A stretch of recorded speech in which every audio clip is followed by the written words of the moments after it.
어르신 무엇을 도와드릴까요? 구겨진 동전 몇 푼을 맡기고 싶소. 찬바람이 부는 초겨울의 한양 저잣거리의 시전 안. 어르신, 무엇을 도와드릴까요? 구겨진 동전 몇 푼을 맡기고 싶소만. 젊은 여인이 공손히 고개를 숙였습니다. 허름한 거지 앞에서도 흐트러짐 없는 자세였죠. 시전 안 다른 점원들은 코웃음을 쳤습니다. 허이구, 이젠 하다하다 별거지가 손님으로 들어앉았네. 하지만 여인은 동전을 한 푼 한 푼 세심하게 펴서 정리했어요. 어르신, 적은 돈이라 부끄러워하지 마십시오. 한 푼도 소중한 돈입니다. 아무도 몰랐습니다. 그 거지가 조선 팔도를 쥐락펴락하는 좌의정이라는 것을, 그리고 이것이 시험의 시작이라는 것을. 과연 어여쁜 미소의 수연은 이 시험을 통과할 수 있을까요? 이 이야기가 궁금하시다면 구독 버튼을 눌러주세요. 감동적이고 재미있는 이야기를 여러분께 전해드립니다. 사흘 전, 의정부 좌의정 김영석의 사랑채. 42의 형석은 아들 수혁을 마주했습니다. 22의 젊은이가 입을 열었죠. 혼인하고 싶은 이가 있습니다. 이수연이라 합니다. 어느 집안이냐? 전주 이씨입니다만 김영석은 미소를 띄었습니다. 전주 이씨라면 명문가였으니까요. 하지만 3년 전 아버지가 영모 혐의로 유배되셨습니다. 찻잔이 바닥에 떨어졌습니다. 역적의 딸을 우리 집안 며느리로 들이자고? 영모는 누명이었습니다. 아버님도 아시지 않습니까? 당쟁의 희생양이었을 뿐입니다. 누명이든 아니든 상관없다. 한 번 씌워진 역적의 딱지는 평생 가는 것이다. 저는 아버님처럼 살고 싶지 않습니다. 첫사랑을 신분 때문에 포기하시고 평생 외롭게 사시면서 형석의 가슴에 비수가 꽂혔습니다. 20여 년 전, 자신도 사랑하는 여인을 신분 때문에 포기했었죠. 아들이 나간 뒤, 형석은 서랍에서 낡은 초상화를 꺼냈습니다. 첫사랑 선옥의 모습이었어요. 내가 직접 확인해야겠어. 그 여인이 정말 우리 집안에 어울리는 사람인지. 다음날 형석은 한양 성곽 및 운막촌을 찾았습니다. 50살 강차식이 나왔죠. 호패를 한 달만 빌려주실 수 있겠나. 아들이 사랑하는 여인의 인품을 시험하고 싶어서 그러니. 차식이 고개를 끄덕였습니다. 저도 10년 전 장사할 때 믿었던 자에게 사기를 당했습니다. 그래서 그 마음 압니다. 진짜를 구별하고 싶은 마음. 차식이 호패를 건넸습니다. 만약 그 여인이 진짜 좋은 사람이라면 꼭 혼인시켜 주십시오. 이틀 후 형석은 거짓 차림으로 종로 비단시전에 들어섰습니다. 구겨진 동전 몇 푼을 손에 쥐고요. 사람들이 슬쩍 피했습니다.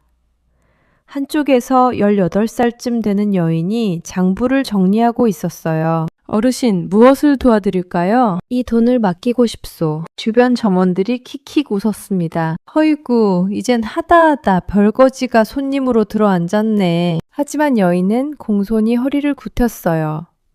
구겨진 동전을 한 푼 한 푼 펴서 정리했습니다. 한 푼, 두 푼, 모두 3푼입니다.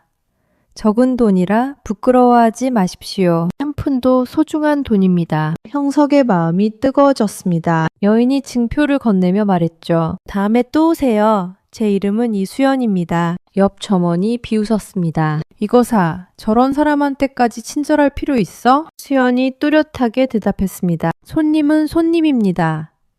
돈의 많고 적음으로 나누는 게 아닙니다. 형석이 시전을 나서는데 수연이 뒤따라왔습니다. 보자기에서 주먹만한 시루떡을 꺼냈어요. 어르신, 이건 옆 가게 손님이 고맙다고 주시고 간 것이어요.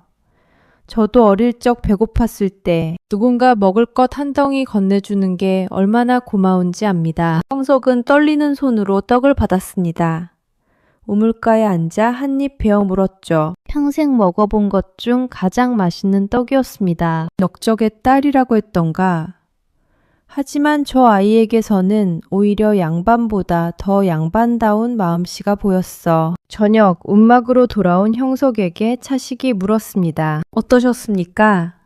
첫 시험은 통과한 것 같소. 하지만 더 확인해 봐야겠소. 형석은 시루떡을 건네주던 수연의 미소를 떠올렸습니다. 하지만 의심은 쉽게 사라지지 않았어요. 며칠 뒤 다시 가봐야겠어. 이번엔 더 어려운 시험으로. 사흘 후 형석은 다시 시전을 찾았습니다. 맡겨둔 돈을 찾으러 온 거였죠. 수연이 반갑게 맞이했습니다. 어르신, 또 오셨네요. 무엇을 도와드릴까요? 저번에 맡긴 돈을 찾으러 왔소. 수연이 장부를 펼쳤습니다. 증표를 확인하고 서랍을 열려는 순간이었어요. 시전 입구가 소란스러워졌습니다. 대감님, 납시였습니다. 주인의 목소리가 들렸습니다. 화려한 도포를 입은 양반이 하인 둘을 거느리고 들어섰죠. 주인이 허겁지겁 달려왔습니다. 수연아, 빨리 이리 와. 정대감님을 모셔야지. 수연이 형석을 돌아봤습니다. 죄송하지만 먼저 오신 손님 일을 마저 해야 합니다. 주인의 얼굴이 굳어졌습니다. 뭐라고? 지금 정대감님이 오셨다고? 거지는 나중에 해도 돼. 하지만 먼저 오신 분이십니다. 순서대로 모시는 게 도리입니다. 주인이 수연의 팔을 잡아 끌었습니다. 너 지금 정신이 있는 거야?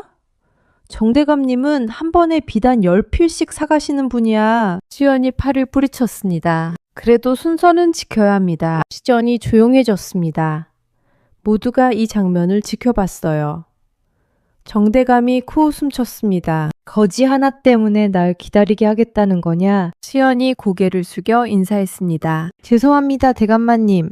잠시만 기다려주시면 바로 모시겠습니다. 형석이 조용히 지켜보고 있었습니다. 수연의 손이 떨리고 있었어요. 하지만 굽히지 않았죠. 주인이 소리쳤습니다. 이수연, 당장 정대감님을 모시지 못해? 수연이 장부를 펼쳤습니다. 형석의 돈을 세기 시작했어요. 1푼, 2푼, 3푼. 3푼 맞습니다. 동전을 정성스럽게 천으로 닦아 형석에게 건넸습니다. 어르신, 여기 있습니다. 또 오세요. 형석이 동전을 받으며 물었습니다. 괜찮겠소? 주인이 저렇게 화를 내는데. 수연이 환하게 웃었습니다. 괜찮습니다. 옳은 일을 했으니까요. 형석이 시전을 나섰습니다. 뒤에서 주인의 고함 소리가 들렸어요. 이수연, 오늘 일은 절대 잊지 않을 거야. 형석은 멀리서 시전을 바라봤습니다. 수연이 정대감을 정중히 모시고 있었죠. 하지만 주인의 표정은 여전히 차갑게 굳어 있었습니다. 저 아이가 일자리를 잃을 수도 있겠구나. 형석의 가슴이 무거워졌습니다. 자신의 시험 때문에 젊은 아가씨가 곤란을 겪고 있었으니까요. 하지만 동시에 확신도 들었습니다. 저 아이는 진짜였어요. 권력 앞에서도 이익 앞에서도 흔들리지 않는 원칙을 가진 사람이었죠. 더 지켜봐야겠어. 저 아이가 정말 끝까지 변하지 않는지. 그날 밤 움막으로 돌아온 형석은 차식에게 말했습니다. 2번째 시험도 통과했소. 하지만 내 마음이 편치 않소. 저 아가씨가 나 때문에 고생하고 있으니. 차식이 고개를 끄덕였습니다. 진짜를 알아보려면 때로는 가혹한 시험도 필요합니다. 그게 그 아가씨를 위한 길이기도 하고요. 보름이 지났습니다. 겨울이 깊어졌어요. 한양에 첫눈이 내렸습니다. 형석은 다시 시전 근처로 왔습니다. 이번에는 특별한 용무가 없었어요. 그냥 수연이 어떻게 일하는지 보고 싶었죠. 시전 앞 평상에 앉았습니다. 혜진, 두루마기 하나로는 추위를 막기 힘들었어요. 손이 꽁꽁 얼어붙었습니다. 형석은 처음으로 겨울 추위가 뼛속까지 스며드는 걸 느꼈죠. 거지들이 겨울을 이렇게 나는구나. 점심 무렵 시전 문이 열렸습니다. 수연이 보자기를 들고 나왔어요. 형석을 보자 얼굴이 환해졌습니다. 어르신, 여기 왜 앉아 계세요? 너무 춥잖아요. 그냥 좀 쉬다가 가려고. 수연이 형석의 목을 보았습니다. 목이 훤하게 나와 있었어요. 어르신, 목 안 추우세요? 곧불은 목으로 온대요. 수연은 자신이 두르고 있던 목도리를 벗었습니다. 누비로 만든 따뜻한 목도리였죠. 이거 두르세요. 아니요, 초작꽃인데 어찌. 아니에요. 곧불 걸리면 큰일 나요. 수연이 강제로 형석의 목에 목도리를 둘러줬습니다. 따뜻했어요. 그럼 처자는 어떡하고? 저는 시전 안에 들어가면 따뜻해요. 어르신은 계속 밖에 계시잖아요. 수연이 품에서 뭔가를 꺼냈습니다. 따뜻한 구운 고구마 2개였어요. 이것도 드세요. 몸 좀 녹이세요. 수연이 보자기를 풀었습니다. 주먹밥이 들어있었죠. 같이 드실래요? 제가 많이 싸왔어요. 이건 초짜 점심인데. 괜찮아요. 어차피 혼자 먹기엔 많아요. 둘은 평상에 나란히 앉았습니다. 눈발이 날리는 가운데 점심을 나눠 먹었어요. 형석이 조심스럽게 물었습니다. 왜 이렇게까지 잘해주시오? 나는 그냥 아무것도 없는 거지인데. 수연이 잠시 멀리를 바라봤습니다. 저희 집안도 원래는 양반이었습니다. 하지만 아버지가 누명을 쓰시고 모든 걸 잃었어요. 그때 알았습니다. 세상이 얼마나 차가운지. 수연의 목소리가 떨렸습니다. 추운 겨울날 배고프고 떨고 있을 때 누군가 주먹밥 하나 건네주는 게 얼마나 고마운지 그 작은 온기가 저를 살렸어요. 그래서 저도 누군가에게 그런 사람이 되고 싶습니다. 형석의 눈시울이 붉어졌습니다. 어르신, 움막으로 돌아가세요. 거기가 여기보다 따뜻할 거예요. 가야지. 이따가 갈 거요. 약속하세요. 이렇게 추운데 밖에서 주무시면 안 돼요. 수연이 진심으로 걱정하는 표정이었습니다. 점심시간이 끝나고 수연은 시전으로 돌아갔습니다. 형석은 목도리를 만져보았습니다. 온기가 온몸으로 퍼졌습니다. 주먹밥을 한 입 베어 물었습니다. 눈물이 흘렀죠. 이 아이는 진짜 선녀구나. 몰락한 집안 출신이라 더 따뜻한 거였어. 아픔을 아니까. 그날 밤 형석은 움막에서 수연이 준 목도리를 바라봤습니다. 아직도 따뜻했어요. 3번째 시험도 통과했소. 아니 이제 시험이 아니요. 저 아이는 진짜요 진짜 따뜻한 사람이요. 하식이 물었습니다. 그럼 이제 그만두실 겁니까? 형석이 고개를 저었습니다. 아니요. 한 번만 더 봐야겠어. 정말 끝까지 변하지 않는지. 며칠 후 시전에서 큰일이 벌어졌습니다. 정대감에게 납품한 비단에 문제가 생긴 거예요. 주인이 긴급히 점원들을 모았습니다. 누가 장부를 잘못 적었어? 상급 비단 10피를 중급으로 기록했잖아. 형석이 시전 구석에 앉아 있었습니다. 모든 걸 지켜보고 있었죠. 사실 이건 주인 자신의 실수였어요. 본인이 장부에 최종 도장을 찍으면서 등급을 잘못 확인한 거였죠. 하지만 주인은 책임을 회피하고 싶었습니다. 이수연, 네 주인 어르신. 이 장부 네가 처음 기록했지? 네, 하지만 최종 확인은 주인 어르신께서 변명하지 말거라. 지금 당장 정대감 댁에 가서 사과해. 수연은 억울했습니다. 자신의 잘못이 아닌데요. 하지만 입을 다물었어요. 수연이 떨리는 손으로 보자기를 챙겼습니다. 정대감 댁으로 향하려는데 대감의 하인이 먼저 시전으로 들이닥쳤죠. 주인 어디 있나? 도대체 장사를 어떻게 하는 거야? 하인의 화난 목소리가 시전에 울려 퍼졌습니다. 그때 보자기를 내려놓고 수연이 나섰습니다. 죄송합니다. 시전 이름으로 깊이 사과드립니다. 수연은 끝까지 제가라는 말을 하지 않았어요. 시전의 실수라고만 했죠. 어떻게 보상할 건데? 상급 비단 10피를 다시 납품하고 추가로 중급 비단 5피를 더 드리겠습니다. 그래야지. 하인이 나간 뒤 주인이 수연을 노려봤습니다. 이번 손해는 네 봉에서 깎을 거야. 네, 알겠습니다. 수연의 어깨가 떨렸습니다. 한 달치 봉을 잃게 된 거였죠. 형석은 주먹을 불끈 쥐었습니다. 저렇게 억울한데도 끝까지 참다니. 수연은 아무 말도 하지 않았습니다. 하지만 다음 손님을 맞이할 때는 여전히 환하게 웃었어요. 어서 오십시오. 무엇을 도와드릴까요? 형석은 자리에서 일어났습니다. 이제 끝이야. 더 이상 시험은 없어. 이 아이는 어떤 양가집 규수보다 진짜 내 며느리감이야. 시전을 나서며 형석은 결심했습니다. 내일은 내가 직접 이 일을 바로잡겠어. 저 아이를 억울하게 둘 수는 없어. 움막으로 돌아온 형석이 차식에게 말했습니다. 이제 충분히 봤소. 저 아이는 진짜요. 돈 앞에서도 권력 앞에서도 억울함 앞에서도 흔들리지 않았소. 차식이 미소 지었습니다. 그럼 이제 어떻게 하실 겁니까? 형석의 눈빛이 단호해졌습니다. 내일 모든 걸 끝내야겠소. 시전 주인에게 진실을 밝히고 저 아이에게 사과해야겠소. 그리고 아들에게 말해야겠소. 혼인을 허락한다고. 그날 밤 형석은 처음으로 편안하게 잠들었습니다.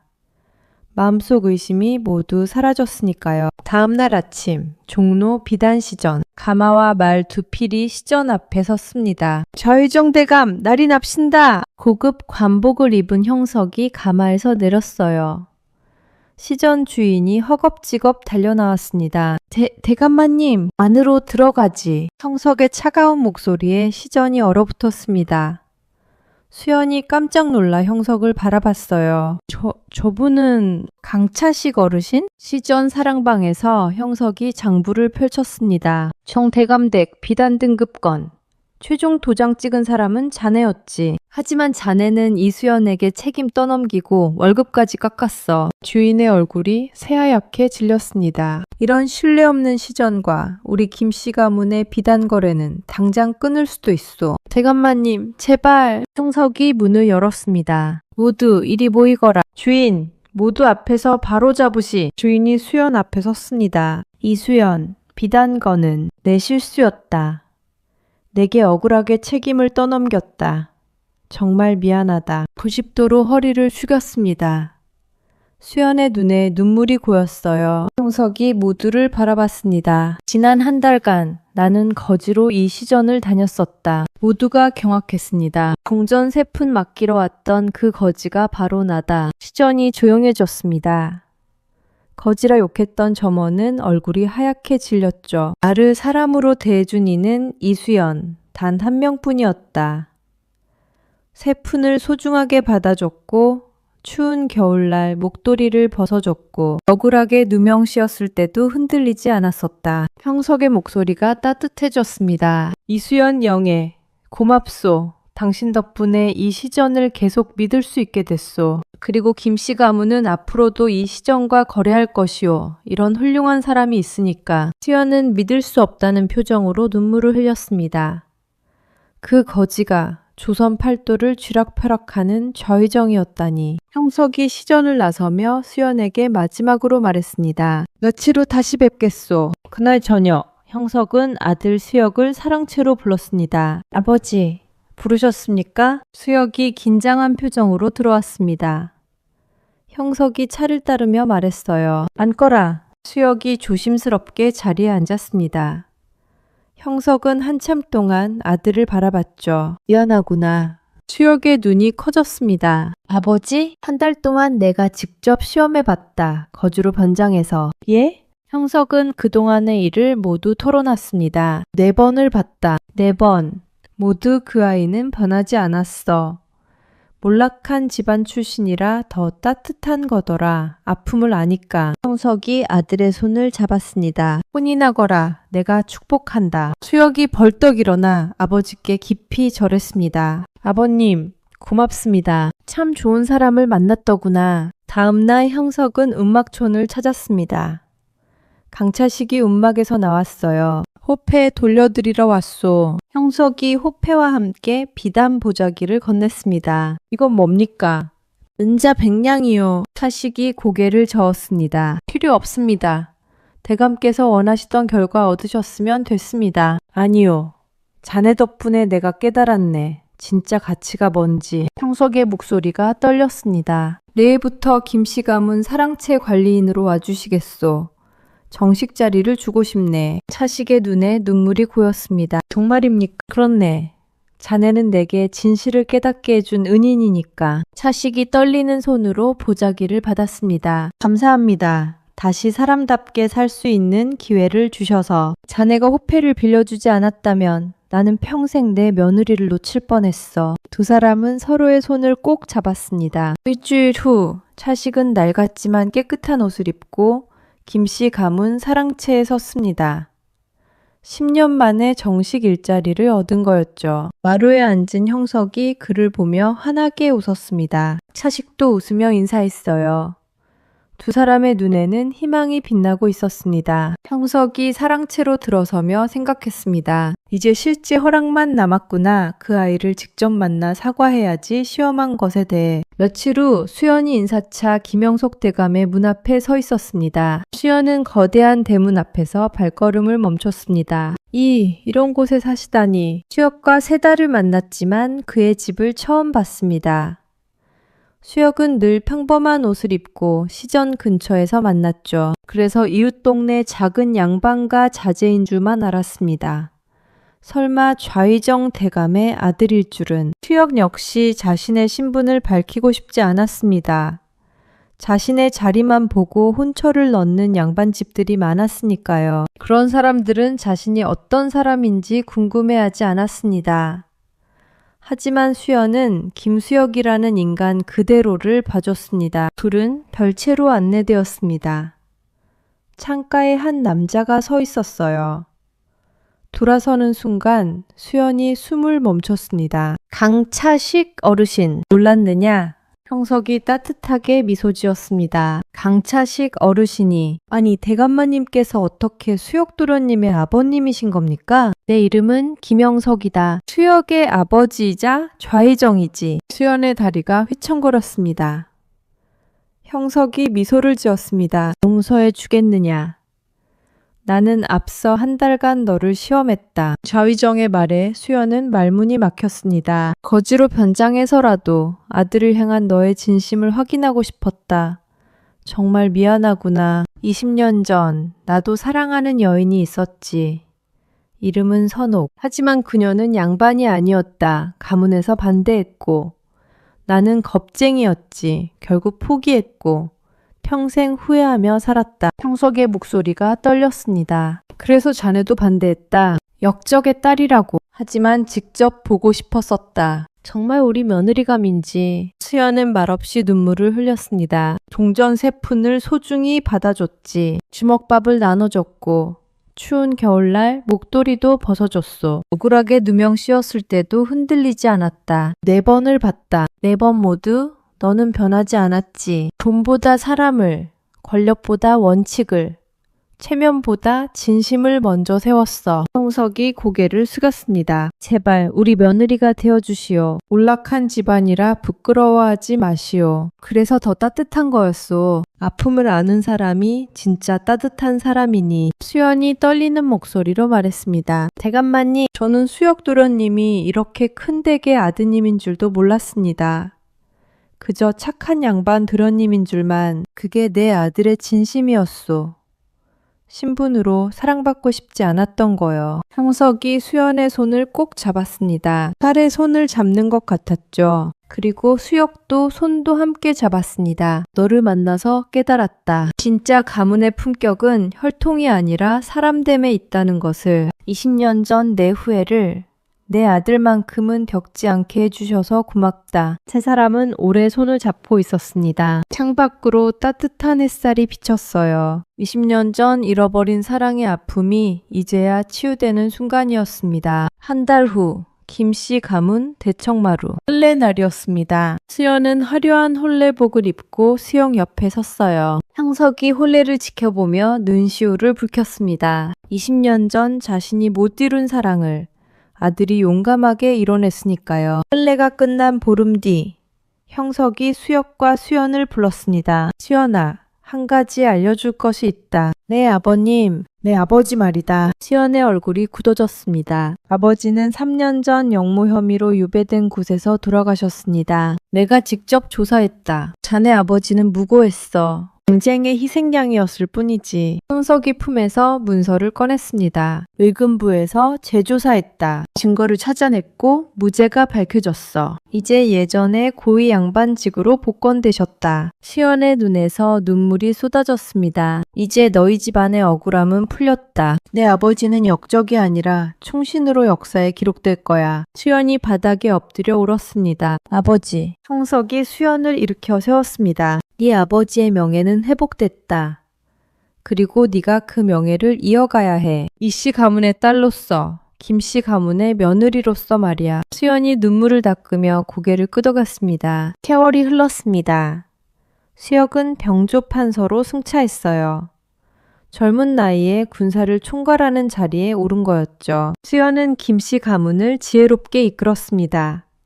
곧고 바른 성품으로 집안을 내조했어요. 어려운 이들을 돕는 것도 잊지 않았습니다. 매달 보름이면 한양성곽 및 운막촌에 쌀과 무명을 보냈습니다.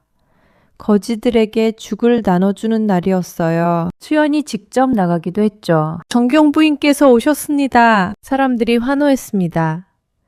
수연은 한 사람 한 사람에게 따뜻한 말을 건넸어요. 추운 겨울 잘 나시길 바랍니다. 몸 건강히 지내세요. 현명한 정경 부인이라는 소문이 고을에 자자했습니다. 권력을 휘두르지 않고 겸손하며 어려운 이들을 돕는 부인이라고요. 김씨 가문은 날로 번영했습니다. 수역의 능력과 수연의 덕망이 어우러져 가문의 위상이 높아졌죠. 형석이 손자를 안고 마당을 거닐었습니다. 그리고 저 멀리 곡간의 곡식을 나눠주고 있는 수연을 함께 보았죠. 보거라, 저 여인이 너희 어머니시다. 신분이 아니라 사람됨으로 이 집안을 일으킨 사람이지. 손자가 환하게 웃었습니다. 수연이 만든 초석 위에서 김씨 가문은 대대손손 번영을 누렸습니다. 진정한 가문의 품격은 혈통이 아니라 사람의 본질에 있다는 진리. 그것이 이 집안에 영원히 새겨졌습니다.